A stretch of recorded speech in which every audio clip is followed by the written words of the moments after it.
ఏంటండి ఎలా ఉన్నారు? బాగున్నారా? సో, యాక్చువల్లీ మార్కెట్ ఈరోజు భయంకరంగా డౌన్ ఫాల్ అయింది. 1000 పాయింట్స్ మైనస్ అయితే పడిందనమాట. ఎనీహౌ అసలు దానికి రీజన్స్ ఏంటి? అండ్ అప్‌కమింగ్ ఏ సెక్టార్స్ దీనివల్ల లాభపడతాయి? అండ్ నా పోర్ట్‌ఫోలియో గురించి కూడా డిస్కస్ అయితే చేస్తాననమాట. సో, ఫస్ట్ ఆఫ్ ఆల్ చూసుకున్నట్లయితే మార్కెట్ డౌన్ ఫాల్‌కి మెయిన్ రీజన్ ఏంటంటే అమెరికాలో యూఎస్ ఫెడరల్ మీటింగ్ అయితే లాస్ట్ వీక్ జరిగిందనమాట.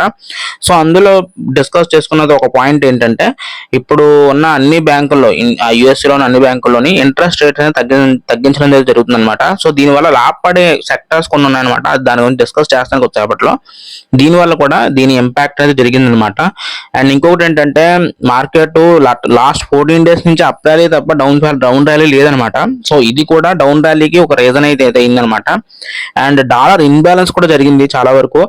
డాలర్ రేట్ ఏదైతే ఉందో ఇన్బ్యాలెన్స్ అయితే గురైంది అనమాట. సో దానివల్ల కూడా ఈ డౌన్ ట్రెండ్ అనేది ప్లస్ పాయింట్ అనేది. అండ్ అంతేకాకుండా నా యుఎస్ జాబ్ డేటా కూడా దీనికి ఒక మెయిన్ రీజన్ అనమాట.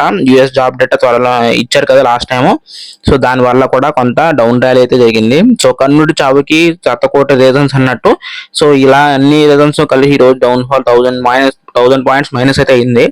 సో ఎనీహౌ దీనివల్ల ఏ సెక్టర్స్ లాభపడతాయి అంటే నన్ను అడిగితే నేను చెప్పేది ఏంటంటే రియల్ ఎస్టేట్ అండి, power and financial institutes and defence technology ఈ సెక్టర్లు అయితే బాగా లాభపడతాయి.